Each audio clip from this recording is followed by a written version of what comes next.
ಸ್ನೇಹಿತರೆ, ಕರ್ನಾಟಕದಲ್ಲಿ ಈರುಳ್ಳಿ ಕಟಾವು ತುಂಬ ಜೋರಾಗಿ ನಡೆದಿದೆ. ಬೆಲೆ ಕುಸಿತದಿಂದಾಗಿ ಈರುಳ್ಳಿ ಬೆಳೆಗಾರರು ಕಂಗಾಲಾಗಿರುವಂಥದ್ದು. 50 kg ಬ್ಯಾಗ್ಗೆ ಕೇವಲ 50 ರೂಪಾಯಿದಿಂದ ಹಿಡಿದು 500ಕ್ಕೆ ಮಾರಾಟವಾಗ್ತಾ ಇತ್ತು. ರೈತರನ್ನು ನಷ್ಟಕ್ಕೆ ದೂಡಿರುವಂಥದ್ದು. ಸ್ನೇಹಿತರೆ, ಈರುಳ್ಳಿ ಮಧ್ಯ ಕರ್ನಾಟಕ ಭಾಗದ ಪ್ರಮುಖ ವಾಣಿಜ್ಯ ಬೆಳೆಯಾಗಿದೆ. ಉತ್ತಮ ದರ ದೊರೆತು ಗಣೇಶ ಹಬ್ಬದ ಸಂಭ್ರಮವನ್ನು ಹೆಚ್ಚಿಗೆಗೊಳಿಸುತ್ತದೆ ಎಂಬ ರೈತರ ನಂಬಿಕೆ. ದರ ಕುಸಿತದಿಂದಾಗಿ ರೈತರ ಖುಷಿ ಇಲ್ಲದಂತಾಗಿದೆ. ಕಳೆದ ವರ್ಷ ಇದೇ ಅವಧಿಯಲ್ಲಿ ಪ್ರತಿ ಬ್ಯಾಗ್ಗೆ 1,600 ರೂಪಾಯಿದಿಂದ ಹಿಡಿದು 3,450 ರೂಪಾಯಿವರೆಗೂ ದರ ಇತ್ತು. ಸ್ನೇಹಿತರೆ, ಆಗ ರೈತರು ದರ ಹೆಚ್ಚಾಗಿ ರೈತರು ಖುಷಿಯಲ್ಲಿದ್ದರು.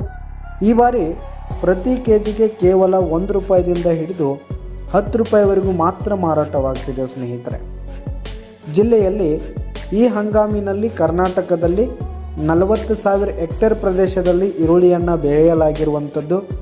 ಸ್ಥಳೀಯವಾಗಿ ಬೇಡಿಕೆನೇ ಇಲ್ಲ. ಸ್ನೇಹಿತರೆ, ಈರುಳ್ಳಿಗೆ ರೈತರು ಬಾಡಿಗೆ ವಾಹನದಲ್ಲಿ ಬೆಂಗಳೂರಿನ ಯಶವಂತಪುರ ಮಾರುಕಟ್ಟೆಗೆ ಈರುಳ್ಳಿಯನ್ನು ಸಾಗಿಸ್ತಾ ಇದ್ದಾರೆ. ಸ್ನೇಹಿತರೆ, ಆದರೆ ಇದರ ಬಗ್ಗೆ ಸರ್ಕಾರ ಯಾವುದೇ ಕ್ರಮವನ್ನು ಕೈಗೊಳ್ತಾ ಇಲ್ಲ.